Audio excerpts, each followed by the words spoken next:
mungkin ada pertanyaan begitu dari teman-teman atau adik-adik mahasiswa yang baru lulus, apakah mereka ingin lebih berkarir di ibu kota, di kota besar, atau mungkin di daerah di tempat di mana mereka lahir dan tumbuh besar begitu. Nah, tapi secara umum sebagai praktisi, apalagi di bidang keperdataan, itu kita lebih menerapkan bagaimana hukum yang berlaku dapat digunakan untuk kepentingan atau untuk melindungi hak dan hak-hak dari para pihak yang sedang contohnya bertransaksi. Keingintahuan itu sendiri, tapi ada saat-saatnya karena dalam pelaksanaan pekerjaan itu mungkin we do not have the luxury of time to learn, to make mistakes. Oke, greetings to Ako. Thank you. Hari ini kita sangat terhormat kedatangan Pak Dirga Putra, one of the best, if not still the best, corporate lawyers di Bali. So thank you, Pak Dirga, for coming. Thank you Pak Ananda and Ako team for inviting. Terima kasih, saya merasa sangat terhormat menjadi narasumber pada sore hari ini. Sure, ya. I think pertama seperti biasa kita biar yang lain juga paham. Talk about you Pak Dirga. Jadi mungkin diceritakan what makes Pak Dirga sekarang seperti sekarang. Mungkin dari awal momen-momen yang membangun selama masa kecil sampai sekarang diceritain sedikit. Okay. Terima kasih Pak Nanda. Pertama, saya Dirga Putra Kantawibawa. Saya lahir besar di Bali. Mungkin secara pendidikan, sarjana hukum dan juga magister kenotariatan dari Universitas Pelita Harapan Jakarta. Pada saat ini saya juga sedang menempuh program studi ilmu doktor hukum di Universitas Udayana Bali. Secara profesi, sebelumnya saya bekerja di beberapa firma hukum korporasi di Jakarta, seperti Hadi Putranto Hadinoto, Asegaf Hamzah, dan juga Hiswara Bunyamin Tanjung.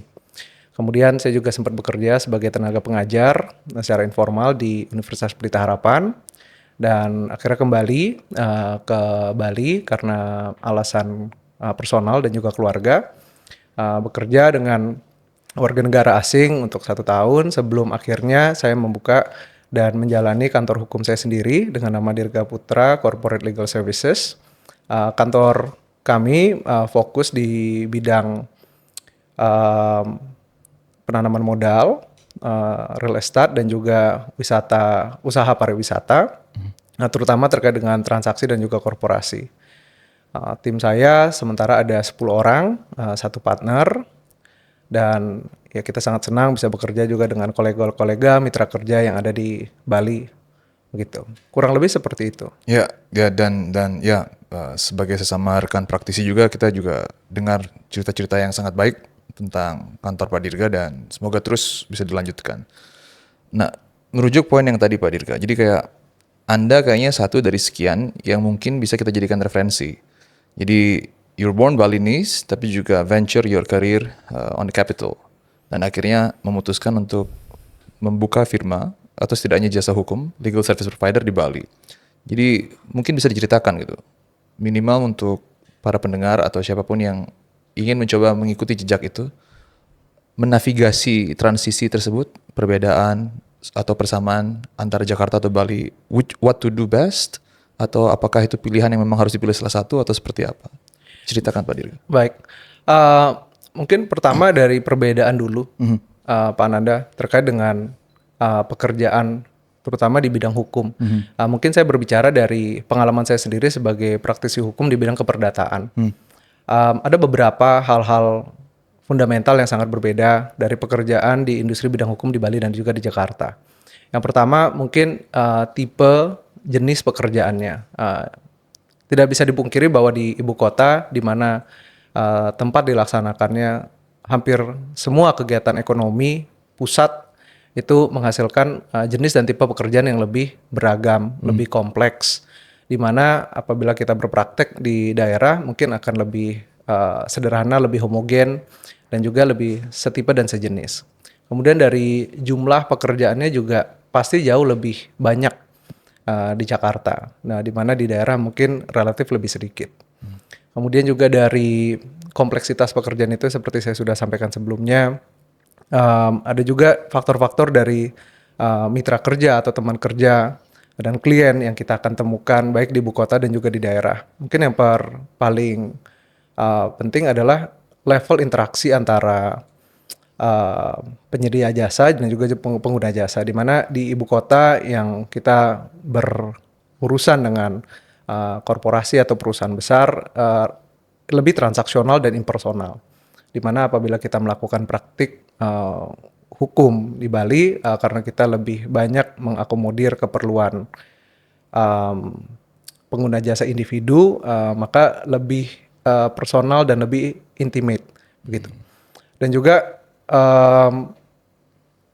dalam walaupun kita juga memberikan jasa kepada perusahaan yang beroperasi di Bali, namun kita juga mendapat kesempatan untuk bertemu, berinteraksi secara langsung dengan baik itu beneficial owner, CEOs maupun management level dari perusahaan-perusahaan tersebut.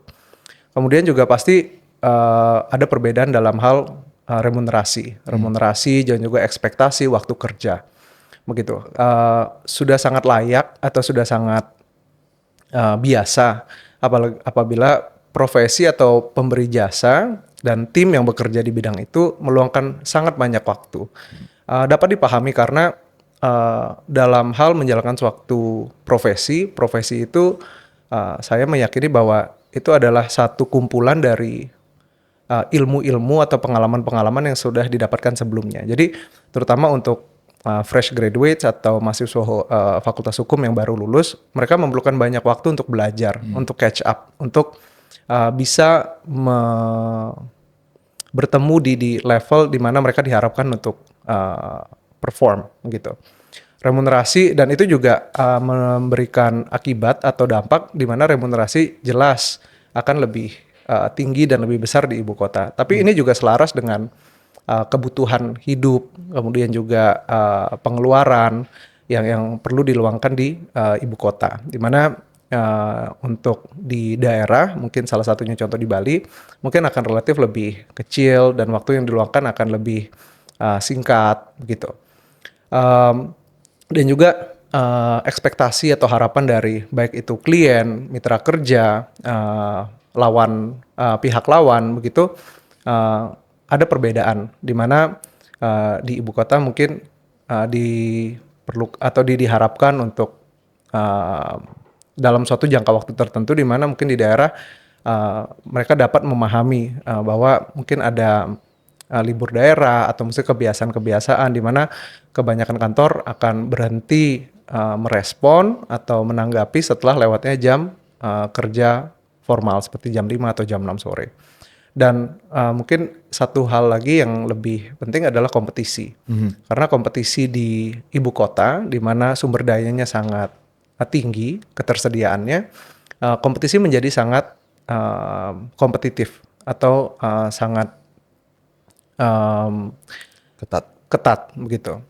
Nah, karena itu bisa dilihat dampaknya dari terhadap harga penawaran untuk jasa yang ditawarkan, kemudian turnaround time atau waktu yang diperlukan untuk memberikan jasa, di mana mungkin di daerah ketersediaan sumber daya itu mungkin tidak sebanyak ada di ibu kota, yang mengakibatkan mungkin kompetisi itu tidak sebegitu ketatnya begitu.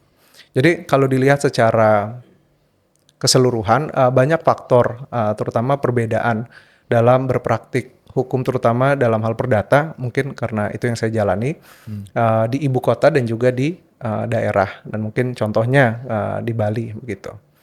Dan mungkin ada pertanyaan begitu dari teman-teman atau adik-adik mahasiswa yang baru lulus, apakah mereka ingin lebih berkarir di ibu kota, di kota besar, atau mungkin di daerah di tempat di mana mereka lahir dan tumbuh besar begitu. Memang tidak ada jawaban yang benar, salah atau benar begitu. Karena ini kembali lagi kepada individu dan personal masing-masing dari orang tersebut begitu. Tapi mungkin yang dapat membantu untuk menjawab pertanyaan itu adalah mungkin dua hal. Pertama, prioritas dan pilihan hidup dari individu tersebut gitu. Dan kedua, terkait dengan ketertarikan atau interest dan juga relevansi dari apa yang dilakukan oleh individu tersebut atau yang ingin dilakukan oleh individu tersebut gitu. Memang pada saat mungkin kita baru selesai kuliah di Strata 1 sarjana hukum, masih belum begitu jelas apa yang kita inginkan. Namun saya yakin setiap individu ada waktunya mereka sendiri untuk berproses, untuk menemukan pilihan dan juga prioritas kehidupan mereka. Dan banyak yang dapat dipertimbangkan. Pertama, mungkin ya satu hal yang paling besar adalah keluarga. Oke. Kemudian kebutuhan finansial, gaya hidup, kemudian juga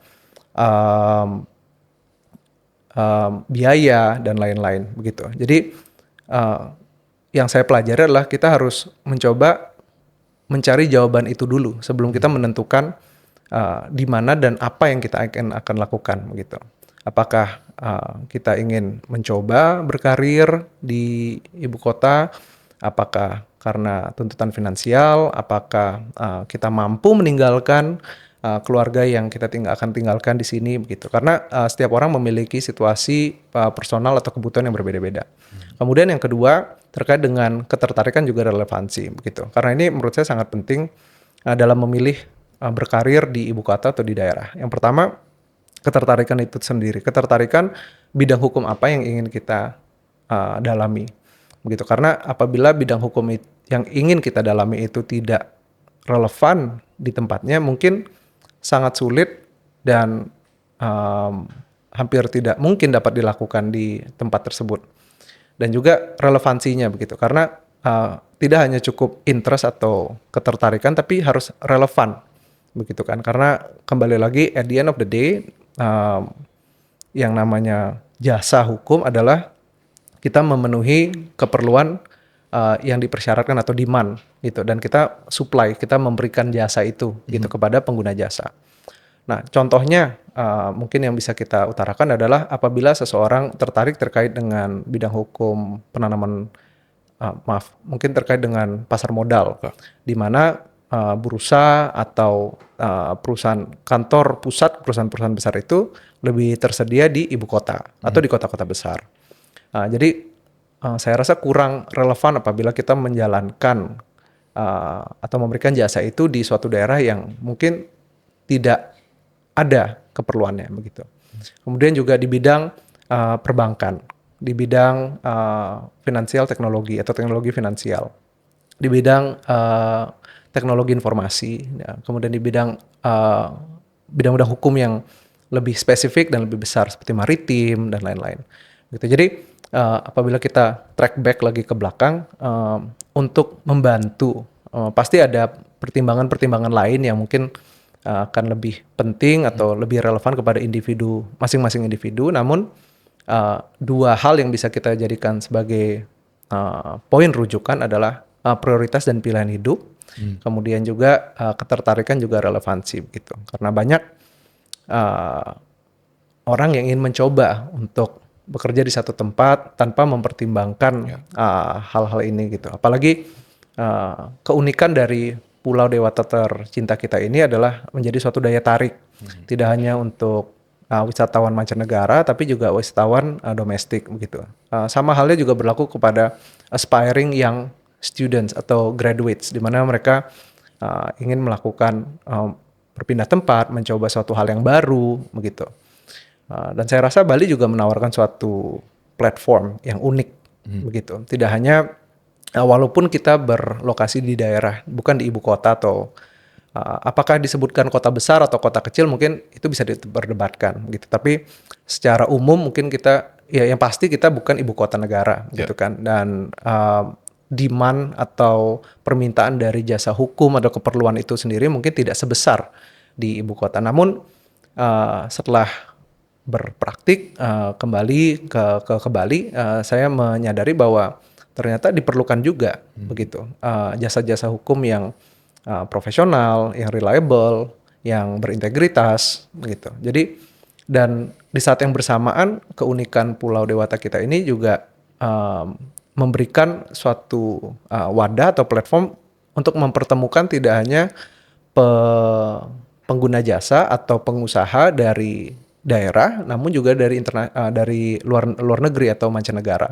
begitu. Jadi di satu sisi kita berada di daerah, tapi di sisi lain kita juga bisa mendapatkan pemaparan atau exposure dari pekerjaan-pekerjaan yang mungkin dapat juga ditemukan di ibu kota. Mungkin memang pasti ada perbedaan dari tingkat kompleksitasnya dan juga dokumentasi dan lain-lain. Kurang lebih begitu. Ya, karena Ananda. Anda showcase satu nilai yang sebuah mungkin bukan fleksibilitas ya, tapi range yang sangat luas, dan menurut saya itu dilatih dari expose pendidikan yang sangat luas dan juga pengalaman tadi. Jadi mungkin nggak pemahaman seperti itu dirasakan tanpa terekspos misalnya pengalaman-pengalaman berpraktik di ibu kota atau tempat-tempat yang karirnya kasusnya cukup variatif. Apakah seseorang bisa memiliki suatu sudut pandang yang seperti kita sempat diskusikan sebelumnya? Saya percaya tidak harus secara langsung mahasiswa hukum atau praktisi hukum itu bekerja di ibu kota atau di luar negeri untuk dapat memiliki pandangan sudut pandang atau pemahaman seperti demikian. Karena di dunia yang hyper connected, di mana kita sangat gampang mendapatkan informasi, informasi tersedia secara cuma-cuma atau gratis dan juga sangat dapat diperoleh atau accessible. Banyak cara untuk mendapatkan informasi, pemaparan, exposure maupun insight atau tips and tricks untuk bisa memiliki keterampilan-keterampilan dalam berprofesi atau berpraktik begitu. Dan memang nothing beats actual exposure atau experience begitu. Tapi tidaklah mustahil untuk semua orang di zaman seperti ini mendapatkan informasi, pengalaman dan juga mungkin data dan informasi terkait dengan apapun yang ingin kita lakukan. It's just a matter of how can we obtain that information, right? Dan mungkin nanti kita juga bisa membicarakan bagaimana caranya untuk mahasiswa atau misalkan praktisi hukum sama-sama kita mendapatkan informasi yang lebih terkini, begitu. Ya, let's shift that. Jadi sebagai salah satu praktisi juga yang menyediakan jasa hukum, saya memandang Anda itu termasuk orang yang punya bukan cuma kegelisahan, tapi merasa keperluan untuk satu, punya informasi yang terkini, reliable, dan bisa dipertanggungjawabkan. Sementara kan praktisi, seperti kita diskusi tadi, to implement one thing. Tapi kita juga merasakan dalam industri ada sesuatu yang seharusnya disesuaikan dengan kondisi sekarang. Dan Anda juga sebutkan tadi juga punya pengalaman mengajar. How do you see the balance between practitioner sama, let's say, university as a whole in our overall context? Baik, mungkin kita membicarakan terkait dengan transisi. Ya, saya berpandangan bukannya karena ada kekurangan atau misalkan kelebihan di satu sisi atau sisi lain, tapi it's a matter of perbedaan pendekatan, begitu. Mungkin yang paling gampangnya karena kita berbicara dalam konteks from campus to career. Yang pertama, pendekatan aktivitas yang dilakukan di organisasi institusi pendidikan formal seperti universitas dan juga di organisasi badan usaha penyediaan jasa hukum seperti kantor hukum atau firma hukum. Fundamental yang sangat berbeda yang saya rasakan karena saya juga bersyukur pada saat ini saya sedang menempuh strata 3. Saya melihat perbedaan atau aktivitas yang dilakukan adalah yang pertama di institusi pendidikan formal itu adalah untuk mempelajari, memahami hukum yang berlaku, baik yang sedang berlaku, yang dulunya berlaku dan akan diberlakukan. Kemudian mengkritisi keabsahan atau kecukupan, kemanfaatan, keadilan dari norma hukum atau keefektifan itu hukum tersendiri. Dan satu langkah yang lebih lagi dalam suatu institusi pendidikan yang saya rasa sangat diperlukan adalah menjadi suatu wadah untuk memberikan solusi atau memperbaiki hukum yang sudah ada dan sebagaimana akan nanti dicita-citakan begitu. Makanya kalau tidak salah yang sering dipelajari di institusi pendidikan formal di bidang hukum, fakultas hukum adalah ius constituentum dan ius constitutum. Ya. Gitu. Jadi melihat perbedaan di sana. Jadi kalau bisa saya rangkum sedikit adalah mempelajari, memahami secara umum, kemudian mengkritisi dan juga memberikan suatu solusi bagaimana hukum itu akan menjadi lebih baik, lebih berkeadilan, lebih berkemanfaatan, dan lebih tertib juga nantinya ke depannya. Dan perbedaan kedua adalah tingkat dari pembelajaran itu sendiri. Mungkin di setiap strata itu memiliki perbedaan tingkat detail atau kerinciannya itu berbeda begitu. Karena di strata 1, strata 2, dan strata 3 mungkin ada perbedaan-perbedaan itu. Namun secara umum perbedaan adalah dalam hal kegiatan ajar mengajar kita memahami secara umum. Terutama mungkin apabila kita melihat kurikulum strata 1 itu diajarkan berbagai macam hukum atau bidang-bidang hukum untuk memberikan pemahaman atau misalkan pengertian kepada mahasiswa hukum bahwa hukum itu multidisipliner dan juga hukum itu luas, dan nanti mereka dapat mengetahui cara mencari hukum yang sesuai untuk menyelesaikan permasalahan yang mereka temukan. Nah, jadi namun dalam hal karir atau berpraktik, yang pertama perbedaannya adalah dalam berpraktik kita menerapkan hukum. Terlepas apakah hukum itu adil, apakah hukum itu bermanfaat, atau jelas atau tidak jelas begitu. Secara umum ya, Pananda, karena memang pasti saya tidak bisa berbicara dalam konteks hukum secara keseluruhan karena memang ada bidang-bidang hukum advokasi yang kita perlu acungi jempol juga dan kita perlukan untuk menciptakan satu dogmatik hukum yang lebih baik begitu. Apalagi dari teman-teman di LBH yang memperjuangkan hak-hak orang yang kurang mampu, kemudian yang menguji keberlakuan keabsahan dari ketentuan-ketentuan hukum di Mahkamah Konstitusi dan juga di Mahkamah Agung begitu. Nah, tapi secara umum sebagai praktisi, apalagi di bidang keperdataan itu kita lebih menerapkan gitu. Pasti kita mempelajari juga untuk memahami, tapi esensinya adalah menerapkan hukum itu. Bagaimana hukum yang berlaku dapat digunakan untuk kepentingan atau untuk melindungi hak dan hak-hak dari para pihak yang sedang contohnya bertransaksi atau bersinggungan dengan hukum. Nah, kemudian dari level rincian atau detail itu sendiri di praktik hukum kita mempraktikkan itu secara mendetail. Makanya disebut praktik gitu kan. Jadi karena kita juga harus mempertimbangkan bagaimana ketentuan-ketentuan hukum itu diberlakukan baik secara antara para pihak dan juga oleh otoritas atau pejabat yang berwenang gitu. Contohnya apabila kita melakukan kegiatan restrukturisasi korporasi, kita harus mempertimbangkan apa yang dipersyaratkan oleh Kementerian Hukum. Ya, mungkin yang sebelumnya disebutkan Kementerian Hukum dan HAM gitu. Kemudian apabila kita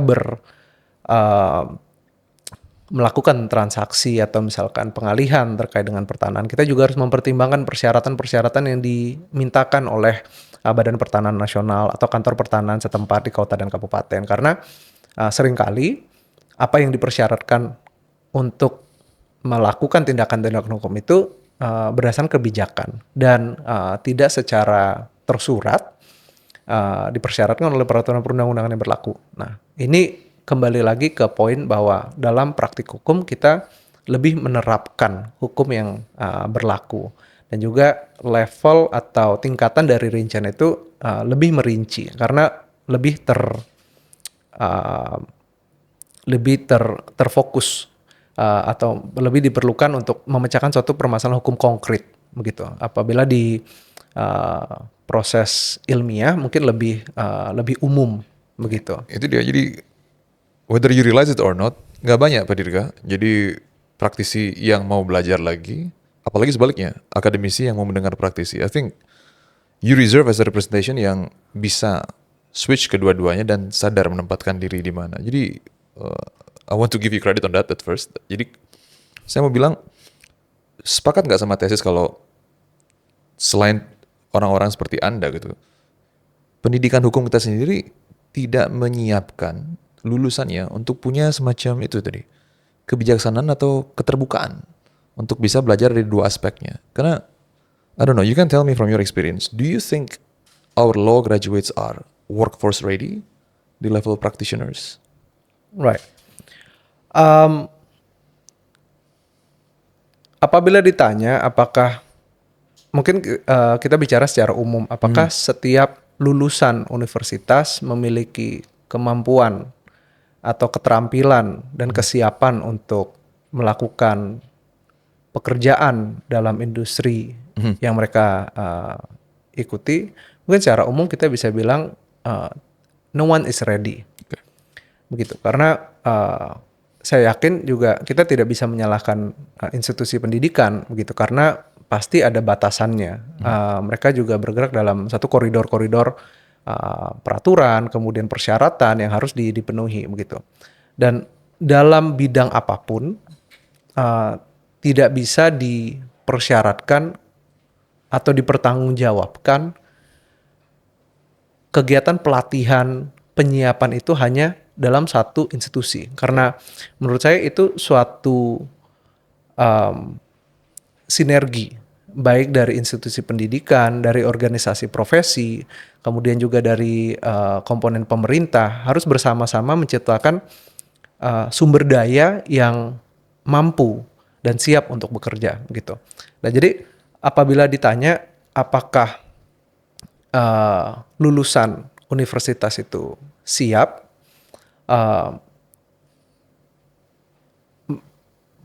karena perbedaan-perbedaan dari pendekatan dan kegiatan yang dilakukan dalam organisasi-organisasi tersebut berbeda, yang saya rasa berbeda secara fundamental, itu perlu dijembatani, begitu.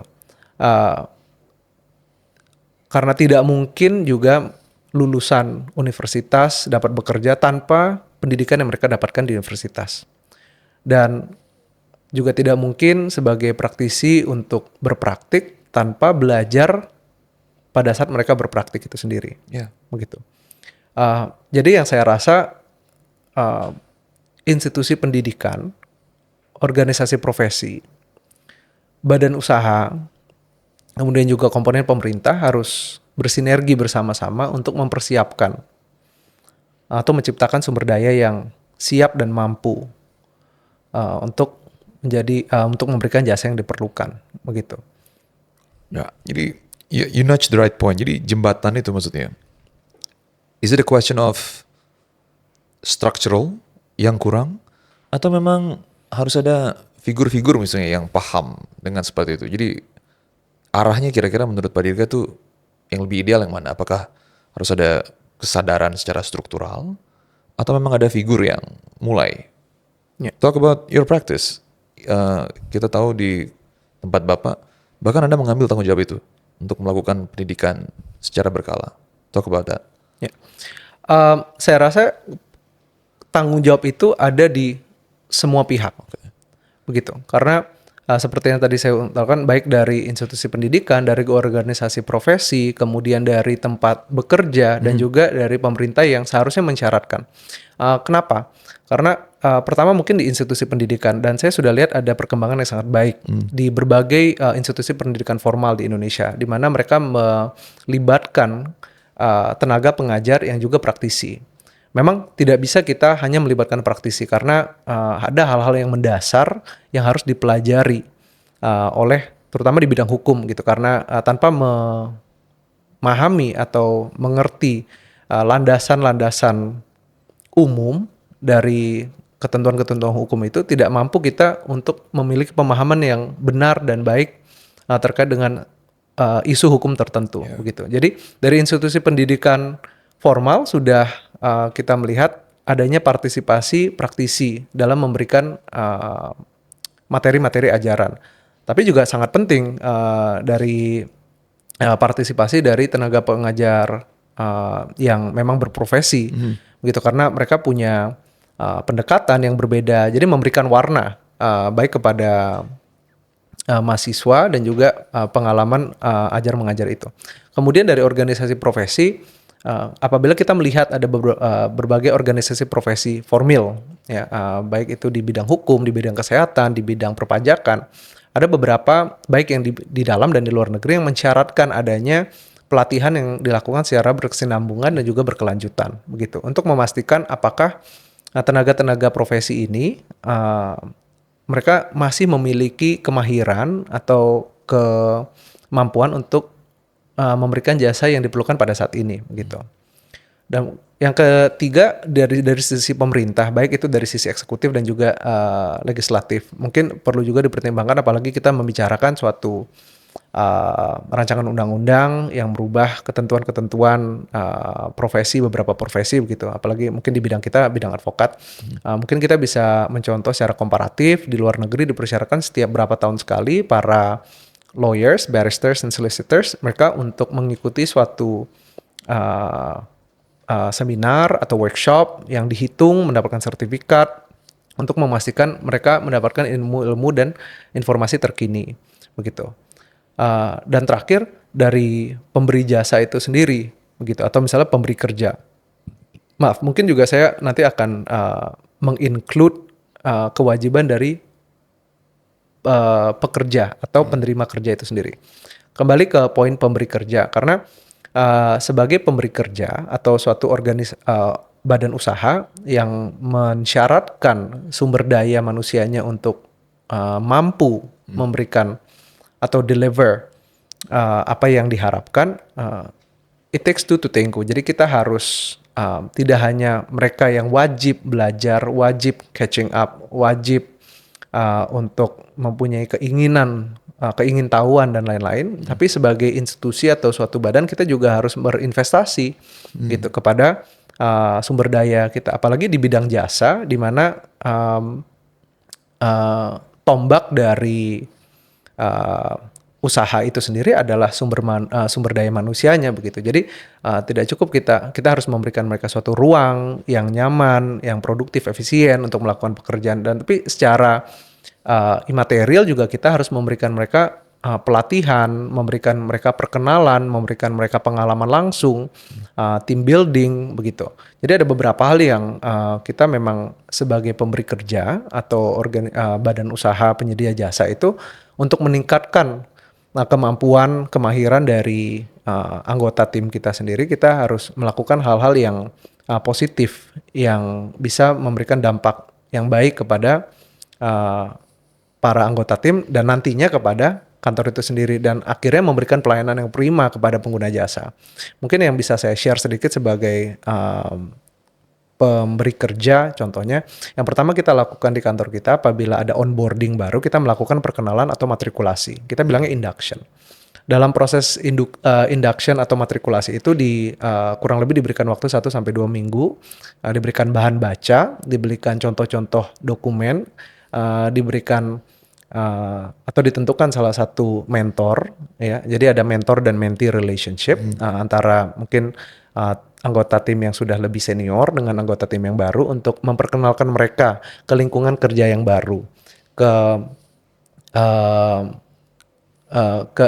working environment yang kita lakukan, baik itu secara fisik dan juga secara digital, gitu. Karena di dunia yang sangat maju ini kita menggunakan banyak productivity tools secara online, gitu. Itu yang pertama. Yang kedua, kita juga melibatkan langsung anggota tim dalam pelaksanaan kerja, begitu. Karena transfer of knowledge itu atau peralihan kemampuan itu terjadi pada saat mereka terjun secara langsung, begitu. Nothing beats actual experience, begitu. Karena mungkin apalagi di kota-kota besar atau misalkan di perusahaan besar, anggota baru tidak secara langsung dapat berpartisipasi dalam pelaksanaan kerjanya, begitu. Mereka memerlukan beberapa tahun, dipercayakan dengan hal-hal yang lebih kecil, sampai nanti mereka akan diberikan kesempatan untuk atau dipercayakan untuk berinteraksi secara langsung dengan mitra kerja, dengan klien, atau mungkin dengan pihak lawan, gitu. Jadi melibatkan langsung anggota tim itu yang kedua. Yang ketiga, kita melakukan evaluasi yang berkala dan juga insidental. Berkala mungkin bisa dilakukan secara quarterly, per kuartal, 3 bulan sekali, 6 bulan sekali, atau setahun sekali, begitu. Tujuannya adalah untuk menyamakan visi dan misi, ekspektasi dan juga harapan dari pemberi dan juga penerima kerja, gitu. Karena sangatlah tidak adil apabila kita mengharapkan sesuatu yang tidak kita utarakan sebelumnya, gitu. Atau mungkin kita tidak memberikan mereka fasilitas yang mencukupi untuk dapat melakukan apa yang kita harapkan. Secara insidental yang juga kita lakukan adalah dalam melibatkan anggota tim dalam pelaksanaan kerja, kita juga memberikan feedback secara konstruktif dan juga secara terstruktur begitu agar mereka bisa belajar secara langsung apa yang seharusnya dilakukan dan apa perbaikan-perbaikan apa yang atau perbedaan-perbedaan apa dengan cara yang mereka lakukan dengan yang kita harapkan atau yang seharusnya dilakukan berdasarkan standar dari organisasi usaha itu sendiri begitu. Karena banyak terjadi di mana pelaksanaan kerja itu diserahkan kepada anggota tim, kemudian dikembalikan kepada atasannya, dan anggota tim tidak mendapatkan feedback atau tidak mendapatkan hasil pemeriksaan itu, jadinya mereka sedikit bingung begitu. Jadi apakah yang saya lakukan itu sudah baik atau kurang baik, perlu perbaikan, atau dalam melakukan perbaikan itu bagaimana cara kita melakukan perbaikan, karena it goes down to the nitty gritty, to the details gitu. Bagaimana kita mungkin menggunakan track changes, bagaimana kita accepting changes, rejecting changes, bagaimana kita mempresentasikan suatu dokumen hukum lebih efektif gitu apabila kita bersinggungan dengan orang-orang atau dengan pihak yang berbeda-beda begitu. Dan kemudian juga kita yang kita lakukan di kantor kita continuous professional development, itu yang pelatihan yang berkesinambungan baik secara internal maupun eksternal. Secara internal perlu dan wajib dilakukan karena itu menjadi suatu wadah untuk anggota tim belajar di saat mereka belum perlu melakukan pekerjaan itu sendiri. Jadi mempersiapkan mereka dalam hal pekerjaan itu atau pengetahuan itu diperlukan untuk melakukan pekerjaan itu, begitu. Jadi secara berkala, secara internal, karena apalagi di bidang hukum ada hal-hal kita terikat kode etik. Kode etik menjaga kerahasiaan dari hal-hal informasi dan dokumen yang kita terima dari dalam menyediakan jasa. Jadi apabila kita lakukan secara internal, kita akan lebih bebas membicarakan itu, akan lebih konkret dalam menggunakan contoh-contoh yang ditemukan dalam praktik. Kemudian itu juga harus dilakukan secara berkala, gitu, secara terstruktur. Saya juga tahu mungkin di organisasi Pak Ananda dilakukan secara terstruktur, secara berkala. Jadi itu suatu hal yang sangat penting. Secara eksternal pun juga wajib kita harus berinvestasi untuk mendapatkan pelatihan secara eksternal karena tidak mungkin kita bisa memahami semuanya atau semua hal secara menyeluruh gitu. Pasti ada yang di luar sana memiliki keahlian yang lebih baik atau kemampuan yang lebih dari apa yang pernah kita lakukan, dan it's always good to be in the know, to be updated. Jadi kita harus berani berinvestasi untuk mengikuti anggota tim dalam pelatihan-pelatihan yang eksternal maupun internal begitu. Memang ada biaya yang diperlukan, komitmen waktu dan lain-lain, tapi itu harus diluangkan. Dan juga yang keempat atau yang kelima adalah memiliki sumber informasi terkini begitu, karena sangat berbeda dengan bagaimana ketersediaan informasi di Indonesia dan di yurisdiksi lain gitu. Saya berkesempatan sebelumnya menempuh pendidikan di luar negeri dan juga di bidang hukum, di mana data-data hukum, putusan, peraturan itu tersedia secara efisien, readily available, dan juga sangat mudah untuk dicari. Di mana di Indonesia ketersediaan informasi itu sangat terbatas, dan kadang atau tidak dapat ditemukan, gitu. Jadi mau tidak mau kita harus menggunakan jasa pihak ketiga yang mampu memberikan informasi terkini. Mungkin untuk memberikan contoh sedikit yang pada saat ini kita sedang hadapi di Pulau Dewata ini. Pada tanggal 15 September 2024 ditandatanganinya keputusan Menteri Koordinator Ekonomi dan juga Kemaritiman terkait dengan moratorium terkait dengan pariwisata berkualitas di Provinsi Bali. Namun surat edaran untuk mengedarkan peraturan itu ditandatangani tanggal 18. Ya, betul. Namun sepengetahuan saya peraturan itu tidak baru mulai beredar atau dapat ditemukan pada tanggal 1 minggu setelahnya, begitu, tanggal 24. Di mana dari situ orang mulai bertanya-tanya atau mencari informasi.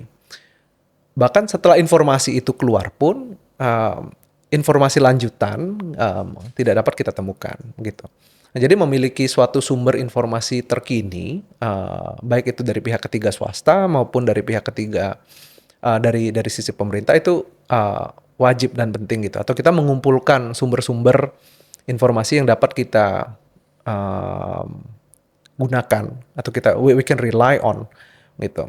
Kalau nggak salah, karena kita berapa kali kita membantu pengerjaan yang ada singgungannya dengan hukum asing, di mana hukum asing itu apabila ada perubahan bisa dilihat di website resmi dari kementerian atau badan pemerintahan terkait, versi tahun berapa, perubahannya di mana dan bagaimana begitu. Tapi di Indonesia sangat disayangkan itu belum terrealisasi begitu. Even kalau kita lihat contoh terkini terkait dengan Undang-Undang Ketenagakerjaan, di mana Mahkamah Konstitusi kita meminta kepada Badan Legislatif untuk mengundangkan suatu Undang-Undang Ketenagakerjaan yang baru untuk menghindari kebingungan dalam membaca Undang-Undang Ketenagakerjaan tahun 2013 atau 2003 maaf, sebagaimana dirubah dengan Undang-Undang Cipta Kerja, sebagaimana diubah juga dengan putusan dari Mahkamah Konstitusi itu sendiri begitu.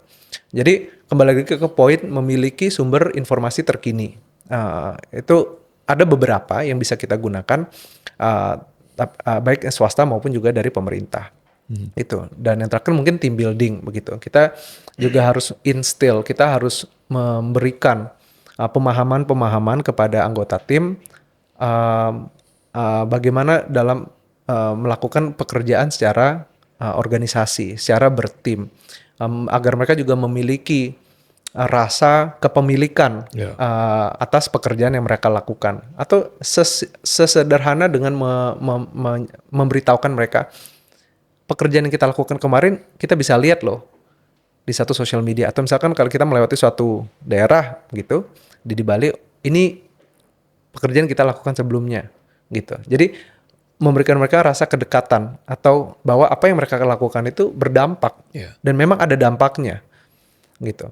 Nah jadi dan mungkin satu hal lagi yang sangat penting pada saat team building atau memberikan pemahaman-pemahaman itu, sense of belonging itu adalah juga mengajarkan anggota tim juga untuk memiliki pemikiran atau pemahaman sebagai wira swasta begitu. Karena banyak orang bilang apabila bekerja mereka punya mindset pekerja gitu atau penerima kerja. Apabila kita meninggalkan anggota tim dalam cara pemikiran seperti itu, kita tidak bisa berharap mereka memiliki sense of belonging yang sama gitu. Dari salah satu pengalaman saya bekerja di perusahaan di Jakarta, atasan saya atau partner saya selalu mengajarkan tidak hanya kamu mengerti substansi dari hukum itu sendiri, bagaimana secara komersil jasa yang kamu berikan ini bisa menghasilkan begitu, baik untuk kantor dan juga untuk klien itu sendiri begitu. Dan tidak hanya how to earn the money, tapi how to manage the money as well gitu. Karena itu juga karena saya percaya bahwa transparansi akan membuahkan suatu kepercayaan, level trust antara dari pemberi kerja, penerima kerja, anggota tim satu sama lain. Kurang lebih begitu. So, jadi you highlight seorang advokat, in general lawyers, tidak hanya menjadi researcher, tidak hanya menjadi mentor, but also manager and leaders to your context. Dan saya bayangkan itu tidak di-equip merely dari formal education aja. Jadi you need to keep on learning dan create corrective feedback loop. But again, saya mau nudge bagian yang tadi sudah dibahas sedikit. Aside dari rules tambahan itu, profesi ini tadi disebutkan ada kode etiknya. You also mention how to instill, but to me, how to install and instill. Mungkin kita di-discount sama kemampuan orang-orang masing-masing. Do you have any tips, misalnya mendefine ethics dalam kondisi hukum sekarang dan memastikan sengaja dalam organisasi yang Anda berada sekarang itu setidaknya itu terjaga? Atau how do you see it going? Do you still, bahkan kode etik masih relevan atau seperti apa? Sangat relevan ya, karena memang yang namanya etika itu tidak konkret. Ya. Jadi tapi itu memberikan kita koridor atau panduan untuk bagaimana how do we conduct ourselves gitu. Tapi terlepas dari kode etik spesifik yang berlaku terhadap suatu profesi tertentu, ada beberapa hal-hal umum, karakter-karakter, sifat-sifat umum yang saya rasa seorang individu harus miliki agar mereka bisa menjadi suatu penyedia jasa, pemberi kerja, profesi, atau menjadi even a decent human being gitu. Yang paling pertama saya rasa adalah kepercayaan atau trust, honesty. Itu yang saya sangat tekankan kepada anggota tim di kantor saya, kalau kita harus jujur, baik kepada diri kita sendiri, kepada anggota tim kita, dan juga kepada klien, kepada mitra kerja, even kepada pihak lawan, gitu. Karena kejujuran itu yang nantinya akan berbuah terhadap kepercayaan dari orang-orang. Dalam waktu singkat yang saya berpraktik hukum, saya sangat bersyukur di mana kita dapat bekerja baik di sisi yang sama maupun yang berbeda. Tapi di sisi yang berbeda kita melihat ada beberapa orang yang pada akhirnya yang tadinya kita berseteru atau kita berselisih, mereka akhirnya memilih untuk mendekati atau meng-approach kita untuk bekerja sama dengan mereka gitu. Mungkin di situ saya berpikir bahwa at least we're doing something right, at least we're being polite, at least we're being civil, at least we're being honest. Gitu. Jadi maka dari itu kejujuran itu satu hal yang sangat penting menurut saya. Yang kedua, tanggung jawab. Tanggung jawab ini juga sama halnya dengan sense of belonging. Gitu. Karena kalau kita bertanggung jawab atas pekerjaan kita we take responsibility, we take ownership over the works that we do, itu akan menghasilkan suatu hal yang atau hasil yang maksimal gitu. Karena apabila kita hanya berpikir untuk bekerja just for the sake of getting the job done, it's going to be very subpar atau misalkan sangat rata-rata gitu. Contohnya, apabila kita minta salah satu anggota tim untuk coba ditanyakan kepada instansi pemerintahan ini bagaimana kalau kita begini begitu gitu. Kalau mereka hanya menjadi seorang postman atau message relayer. Iya, messenger, mereka hanya menyampaikan pesan itu dan menyampaikan kembali apa yang mereka terima. Tapi apabila mereka memiliki sense of ownership, tanggung jawab, memahami juga konteks dari tindakan yang mereka lakukan, mereka bisa mengadvokasikan apa yang mereka inginkan. Apabila contohnya, coba sampaikan kepada instansi ini bahwa suatu hal ini kita inginkan sebagai berikut karena alasan terada gitu. Nah, misalnya mendapatkan tanggapan yang kurang sesuai, mereka bisa mungkin halusnya bukan berargumentasi tapi bisa mengadvokasikan, bisa menjelaskan gitu. Oh Pak, Ibu, ini bukan sebenarnya dalam faktanya seperti ini, dan mengerti juga tujuan dari hal-hal itu. Dan selain dari dua hal yang tadi saya sebutkan, kejujuran dan juga tanggung jawab, juga mungkin yang secara umum harus memiliki karakter dan sifat yang positif. Dan ini banyak dan bisa perlu didalami dan dipertanyakan kepada diri kita sendiri, apakah kita memiliki kualitas-kualitas itu. Karena karakter dan sifat positif dalam pelaksanaan kerja itu ada banyak. Contohnya satu, ringan tangan. Ya, ringan tangan dalam konteks suka membantu, bukan suka memukul, ya, suka membantu. Kemudian mereka memiliki attitude yang positif atau eager to learn, gitu. Ketiga juga mereka memiliki keinginan untuk belajar, dapat menerima masukan secara lapang dada dan juga memberikan kritik atau masukan secara konstruktif. begitu.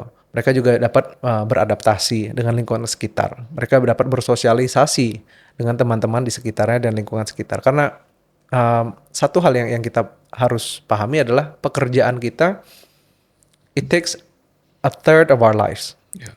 Tanpa kita sadari, kita bekerja minimal 8 jam sehari. 8 jam dari 24 jam kurang lebih sepertiga. Dan di bidang profesi, hukum, notabene-nya bekerja jauh lebih lama dari itu. Jadi, so your office is your second home. Yeah. Your colleagues is your second family. Jadi harus kita menciptakan suatu lingkungan kerja yang baik, yang positif, yang bisa mendukung growth, to develop, dan juga untuk melakukan pekerjaan itu dengan baik dan benar gitu.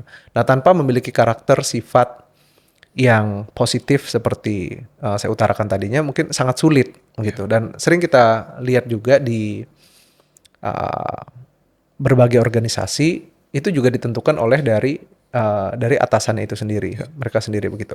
Ada organisasi di mana memang dari atasannya mereka suka menekan, cara bicaranya sudah tidak enak begitu, dan itu turun ke bawah. Di mana ada organisasi lain mungkin atasannya itu atau manajer, leader mereka, mentor mereka memiliki kesadaran bahwa pesannya sama, tapi cara penyampaiannya berbeda begitu. Dan itu ada there are trickle down effects. Yeah. Karena leader harusnya they lead by example gitu kan. Jadi itu juga yang harus menjadi pionir. Jadi ujung tombak dari suatu organisasi itu pasti leadernya itu sendiri begitu. Jadi tidak mungkin kita mengharapkan mereka berperilaku secara positif, jujur, tanpa melakukan itu sendiri. Dan itu baik secara internal maupun eksternal begitu, Pak Nanda. Karena apalagi di bidang jasa, it's all about trust, it's all about comfort, it's all about connection, gitu. Tidak jarang kita dipercayakan, mungkin sama halnya dengan Pak Nanda dan juga teman-teman sejawat, rekan-rekan sejawat lainnya, mereka dipercayakan tidak hanya dalam pelaksanaan pekerjaan, tapi juga memegang suatu jumlah uang yang tidak kecil jumlahnya begitu. Tanpa adanya rasa kepercayaan itu tidak mungkin kita diberikan suatu mandat untuk melakukan apa yang kita dipercayakan gitu. Yeah. Cool, I mean, like Anda menjelaskan blueprint yang satu kantor hukum masa depan, atau setidaknya saat ini, yang semoga bisa ditiru dan dilaksanakan. Saya masuk ke satu hal ya Pak Dirga. Before I go to the future, jadi Anda sebutkan banyak banget tadi itu, dari segi ethical, practical skills. Tapi kalau ada satu metrik yang constant dari zaman kuliah, kerja di satu kantor, dan bahkan aspire untuk buka kantor sendiri, metrik apa yang seorang yuris atau calon yuris or whoever they want to aspire to be a lawyer harus tetap jaga dan perhatikan betul ini terus ada gitu, one quality, Ya, without any means to undermine others. ya. Mungkin dari apa yang sudah kita bicarakan sebelumnya Pak Nanda, honesty, itu. Karena honesty to yourself, honesty to others, ya. It can have a very broad meaning. Itu memiliki makna yang sangat luas begitu. Karena honesty kepada diri kita sendiri dalam contoh konkretnya adalah kita bertanya kepada diri kita sendiri, apakah kita mampu melakukan pekerjaan yang kita diberikan gitu. Karena tidak banyak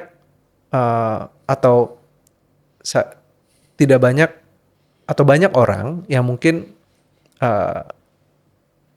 menerima pekerjaan melebihi apa yang mereka dapat lakukan, gitu. Dan mengetahui batasan-batasan pribadi kita itu baik untuk melindungi diri kita sendiri juga.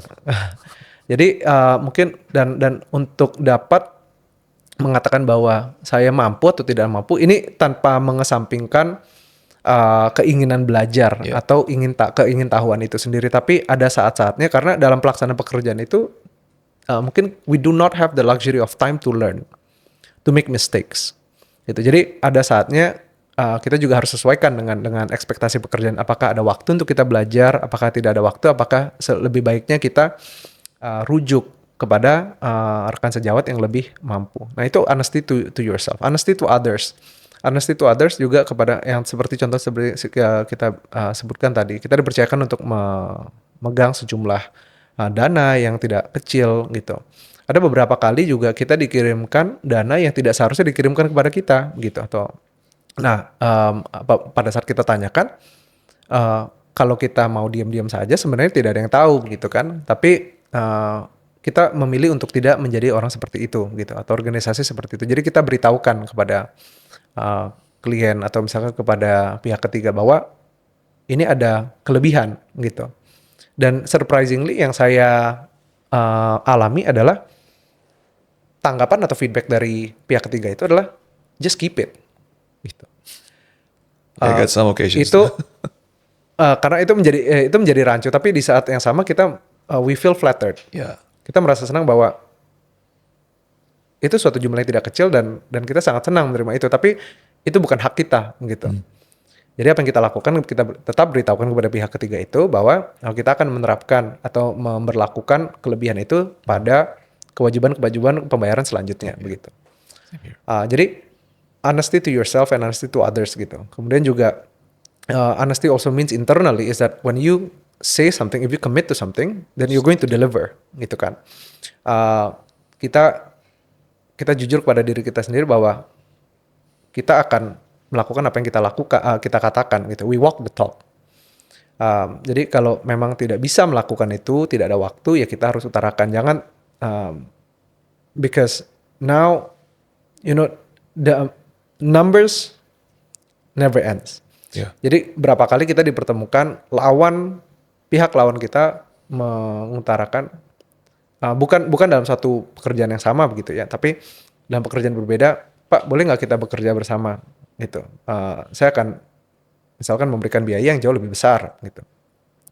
Tapi kalau kita tidak jujur pada diri kita sendiri juga pihak lain, ya kita akan mengambil pekerjaan itu. Tapi dalam hal itu kita merefleksikan kepada diri kita sendiri dan kita mungkin utarakan kepada pihak itu bahwa mungkin kita tunggu dulu Pak ya sampai penyelesaian dari permasalahan atau perihal yang sedang kita lakukan bersama-sama, di mana kita duduk berseberangan gitu. Jadi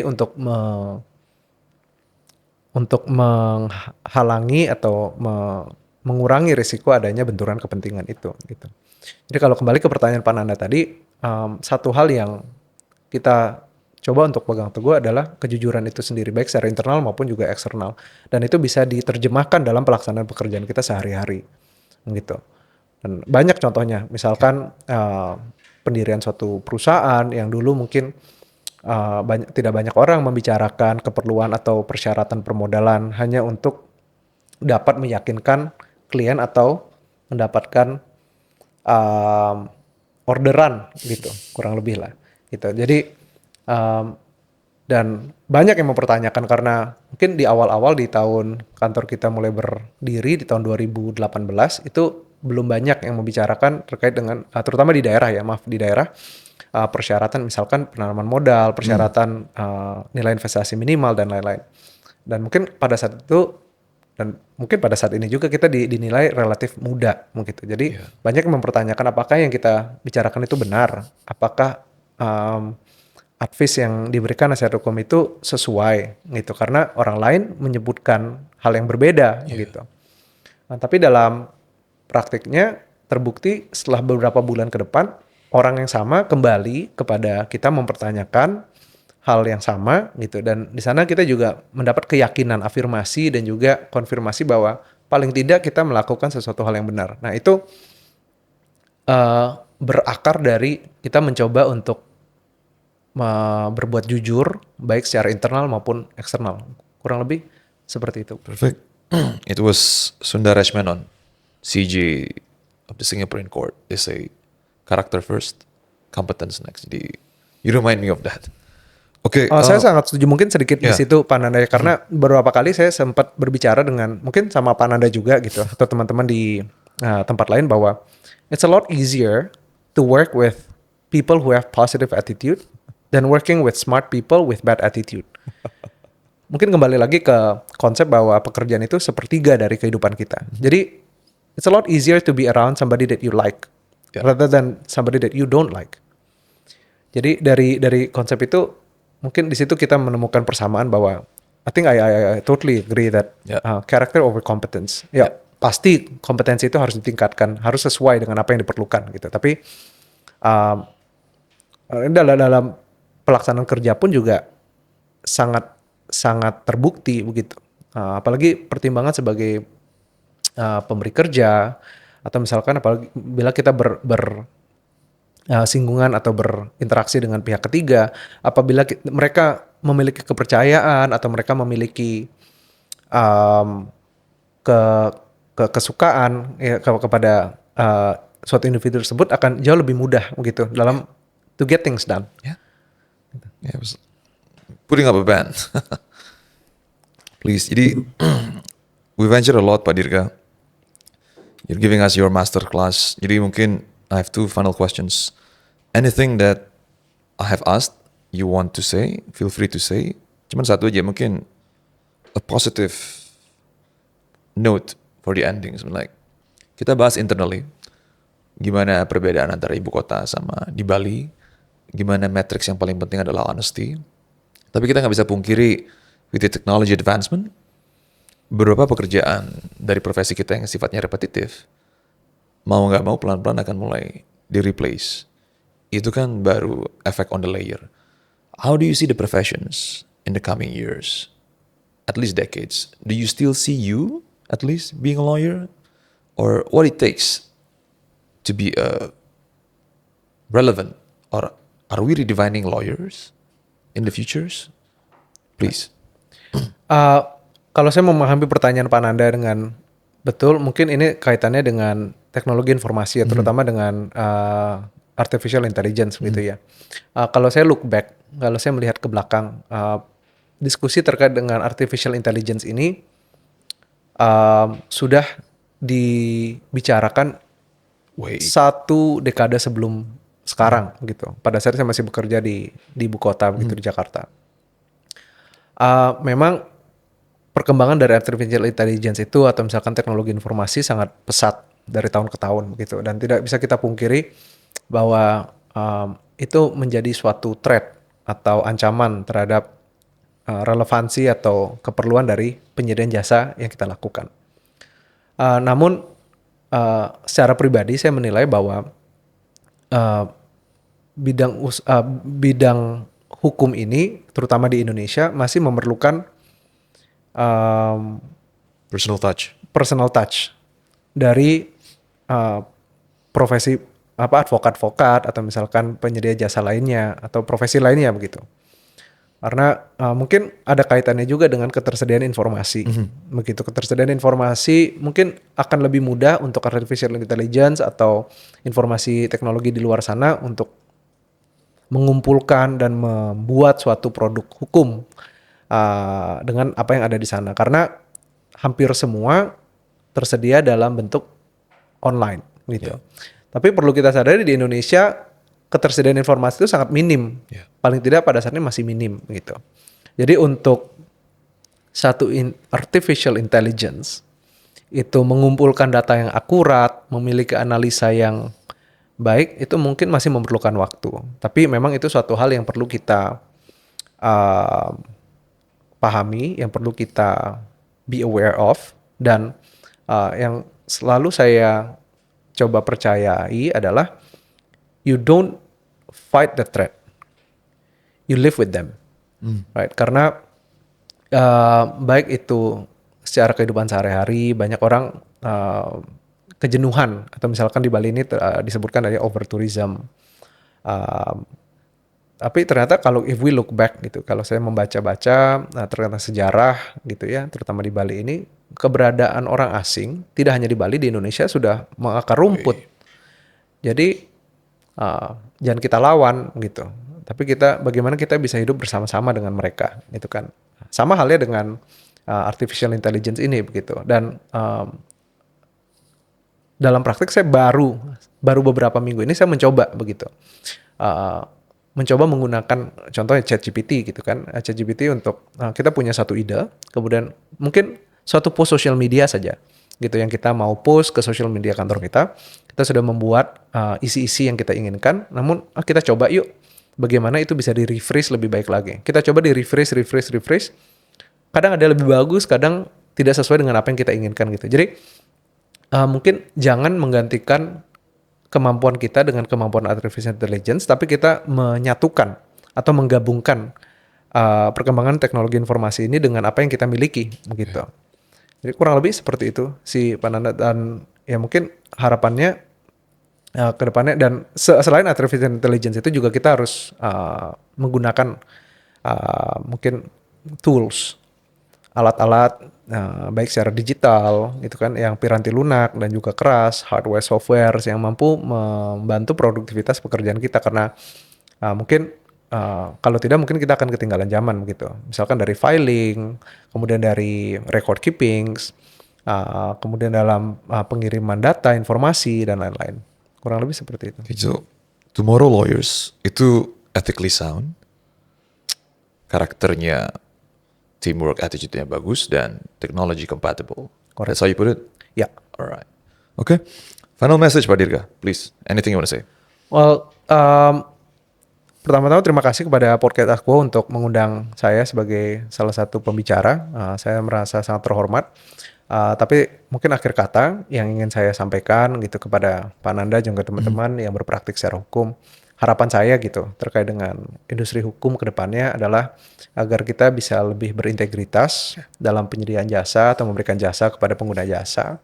Kemudian lebih profesional dan juga lebih inklusif gitu dalam penyediaan jasa. Apa sih yang dimaksud inklusif? Maksudnya kita bisa melibatkan pihak-pihak lain begitu untuk memberikan jasa yang lebih prima kepada penyedia jasa. Karena kalau di kota besar kita lihat dalam suatu tindakan hukum gitu itu melibatkan berbagai macam pihak, baik itu dari pihak netral ketiga, pihak konsultan pajak contohnya, konsultan hukum, kemudian konsultan lingkungan dan lain-lain gitu. Jadi lebih inklusif. Karena sementara saya melihat adanya resistensi dari penyedia jasa di daerah, di mana apabila ada pihak lain yang berkecimpung atau ikut mengurus hal yang dilakukan, itu dilihat sebagai menyulitkan atau menyusahkan, mempersulit gitu, di mana sebenarnya tujuannya adalah untuk melindungi kepentingan para pihak gitu. Berintegritas dalam hal kita memberikan nasihat hukum, saran-saran yang mungkin sesuai dengan hukum. Apabila itu merugikan salah satu pihak, walaupun kita mewakili satu pihak lainnya, mungkin ada baiknya juga kita mempertimbangkan itu gitu. Dan juga secara profesional dalam berinteraksi, dalam berkorespondensi, berkomunikasi dengan pihak yang terlibat lebih profesional gitu. Karena saya menyayangkan begitu ada beberapa kesempatan korespondensi atau misalkan interaksi dengan para pihak tidak dalam hal perselisihan, tapi dalam hal transaksi, contohnya yang mungkin kurang maksimal gitu. Itu harapan saya, Pak Nanda. Terima kasih banyak atas undangannya ke podcast ini. Thank you. Semoga bermanfaat. That's it, Dirga, the mindful lawyer. Thank you. Thank you.